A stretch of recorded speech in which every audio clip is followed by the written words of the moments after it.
बिस्मिल्लाहिर्रहमानिर्रहीम। Don children academy. आज students मैं आपको उर्दू पढ़ाऊंगी पहली जमात की। स्टूडेंट्स अपना पेज नंबर 58 खोलिए, समंदर की सैर, और मेरे साथ रीडिंग कीजिए। गर्मी बहुत ज़्यादा थी, पसीने आ रहे थे। गर्मी बहुत ज़्यादा थी, पसीने आ रहे थे।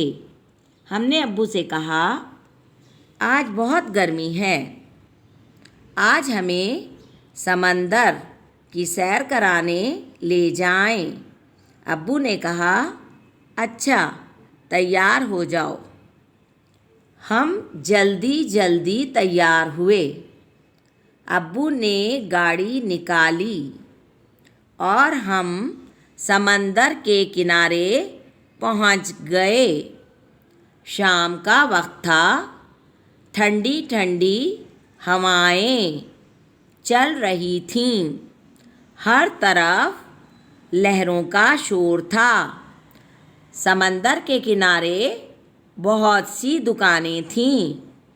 उनमें सीपियों की बनी हुई चीज़ें रखी थीं।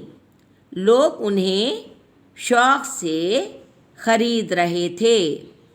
ये चीज़ें घर को सजाने के काम आती हैं।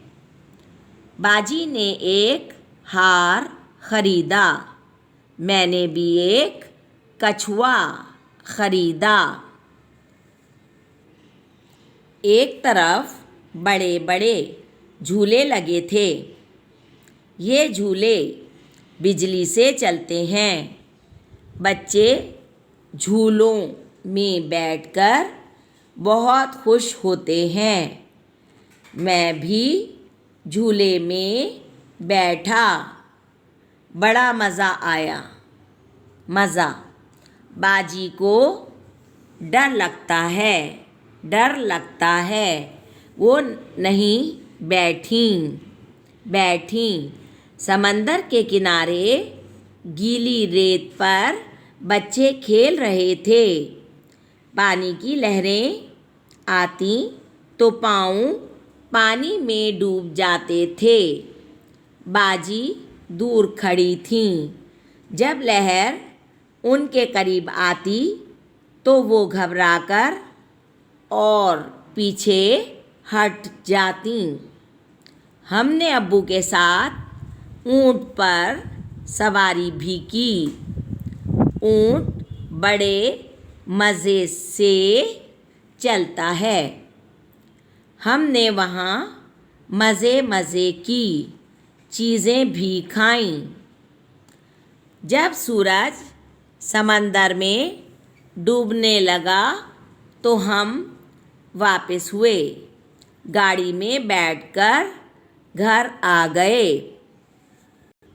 बच्चों, जब बहुत गर्मी होती है ना, तो बच्चे अक्सर अपने अम्मी अब्बू से कहते हैं कि कहीं बाहर लेके चलें, समंदर के किनारे। ज़रा गर्मी कम होती है, हवा भी होती है, तो बच्चे बोर हो जाते हैं। कहते हैं गर्मी से पसीने आ रहे होते हैं, परेशान हो जाते हैं, तो कहते हैं समंदर पे चलें। आप भी जाते होंगे, सी व्यू जाते होंगे, क्लिफ्टन जाते होंगे, मनौड़ा जाते होंगे।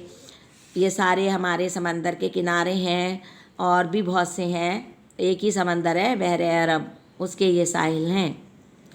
तो अब्बू भी फ़ौरन मान गए। बच्चों ने कहा चलने के लिए। जल्दी जल्दी बच्चे तैयार हुए। अब्बू ने भी गाड़ी निकाल ली और सब समंदर के किनारे पहुंच गए। समंदर के किनारे ठंडी ठंडी हवाएं चल रही थीं।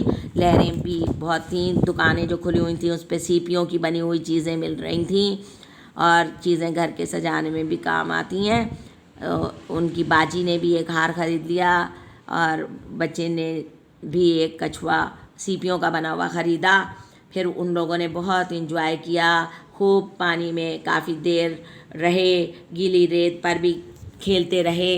इसके अलावा फिर उन्होंने अपने अब्बू के साथ ऊँट की सवारी भी की और खूब लुत्फ़ उठाया, खूब घूमे फिरे, बड़े मज़े आए।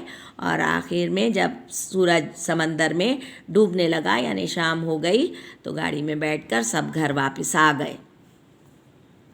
स्टूडेंट खुशखत लिखिए, मुतादिद बार नीचे लिखिए, मिस ने लिख के आपको दिया हुआ है। अपनी कॉपीज़ आकर लेकर जाइए होमवर्क की, और जो आप होमवर्क कर चुके हैं वो लाकर स्कूल में जमा कराइए अपनी मिस के पास। कछुआ, गीली, रेत, शोर, ये आपको खुशखत लिखना है इन अल्फाज को। मिस ने आपको समंदर की सैर का सवाल भी दिया है। पसीना कब आता है? पसीना गर्मी में आता है। ये मुतादिद बार आप ये जवाब लिखेंगे ताकि आपको लिखना आए। सीपी की बनी हुई चीज़ें किस काम आती हैं? सीपी की बनी हुई चीज़ें घर सजाने के काम आती हैं। आपकी मिस ने आपको वाहिद के जमा बनाने के लिए भी दिए हैं, नहीं, जमा के वाहिद दिए हुए हैं। आपको फ़ायदे के बनाना है। क्या होगा बच्चों? वाहिद फ़ायदे के, फ़ायदा। हम का क्या होगा? हम बहुत से होते हैं तो हम कहते हैं, मैं अकेले हूँ तो क्या कहते हैं? मैं। बछड़े, बछड़ा। मुर्गे, मुर्गा। बिल्लियाँ, बिल्ली। तोते, तोता। मेज़ें, मेज़। इधर वाहिद आप खुद लिखिएगा, आपको आपकी मिस ने होमवर्क दिया है। बच्चों, आपकी मिस ने ये खुशखत लिखने के लिए दिया है, बहुत अच्छी राइटिंग में ये लिखिएगा। गर्मी, पसीने, ठंडी, गाड़ी, ये आपको खुशखत लिखना है। बार बार प्रैक्टिस करते रहिए, लिखने की भी, पढ़ने की भी। और जब आप पढ़ा करें तो एक एक लफ्ज़ को गौर से देखकर पढ़ा करें ताकि आपको इमला लिखना आए। अब स्कूल तो बंद है, इमला हो नहीं सकता। अम्मी से कहा करें वो इमला आपको बोल दें, आप इमला ज़रूर लिखा करें। इमला रोज़ाना ज़रूर करना है, इम्तहान में भी इमला लिखना होगा। तो बच्चों, घर में अपना वक्त ज़ाया नहीं करें, पढ़ते रहें, याद करते रहें, लिखते रहें। लिखने की भी प्रैक्टिस रहे और पढ़ने की भी, और हर अल्फाज की आपको पहचान होना चाहिए। ठीक है? मेरी नसीहत याद रखिएगा।